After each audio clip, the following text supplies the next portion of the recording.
Rakyat hari ini bukan lagi pengundi yang mudah termakan dengan slogan dan drama politik murahan. Mereka sudah melalui terlalu banyak episod jatuh bangun kerajaan sejak 2018. Mereka sudah tengok sendiri bagaimana politik yang tidak stabil memberi kesan kepada ekonomi, kepada pelaburan, keyakinan pasaran dan kehidupan harian rakyat biasa. Dulu ada orang fikir tukar kerajaan tu mudah. Kononnya semua masalah akan selesai hanya dengan menukar wajah di Putrajaya.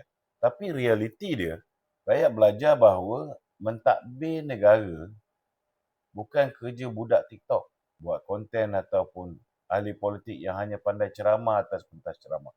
Hari ini rakyat mula faham bahawa kestabilan politik bukan satu bonus, ia satu keperluan. Bila kerajaan stabil, polisi boleh berjalan. Pelabur akan yakin, ekonomi akan bergerak dan projek pembangunan tidak tergendala.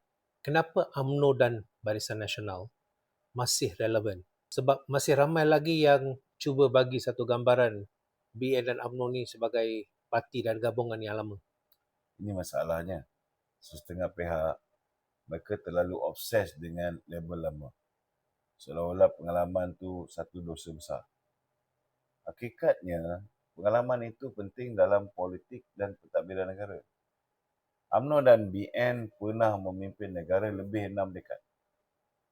Dalam tempoh ni, Malaysia bukan sahaja membangun tetapi berjaya mengurus masyarakat majmuk yang sangat kompleks. Itu bukan benda kecil. Formula BN dulu jelas.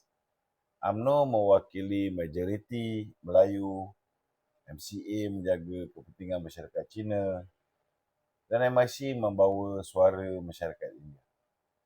Semua kaum ada tempat dalam kerajaan. Dan semua kaum ada saluran rundingan.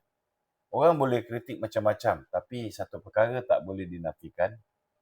Sistem tu berjaya menjaga kestabilan negara untuk tempoh yang sangat panjang. Hari ini, bila rakyat melihat semua keadaan politik yang bercelaru ni, mereka mula sedar bahawa mungkin ada nilai besar pada pendekatan yang lebih matang, tersusun dan berpengalaman seperti yang pernah dibawa oleh Barisan Nasional dulu. BN sudah melalui pelbagai perubahan zaman. Hari ini rakyat mahukan pendekatan yang lebih inklusif.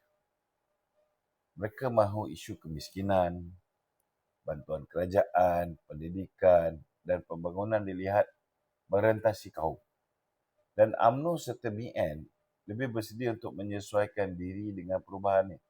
Sebab UMNO dan BN sudah ada pengalaman mengurus masyarakat berbilang kaum sejak awal pembentukan negara. BN faham bahawa rakyat hari ini tak mahu politik kebencian kaum yang melampau. Dalam masa yang sama, rakyat juga tidak mahu identiti kaum langsung diketepikan. Mereka mahu keseimbangan. Dan BN mempunyai pengalaman untuk mencari titik tengah ni. Itu kelebihan yang tak ada pada parti-parti lain.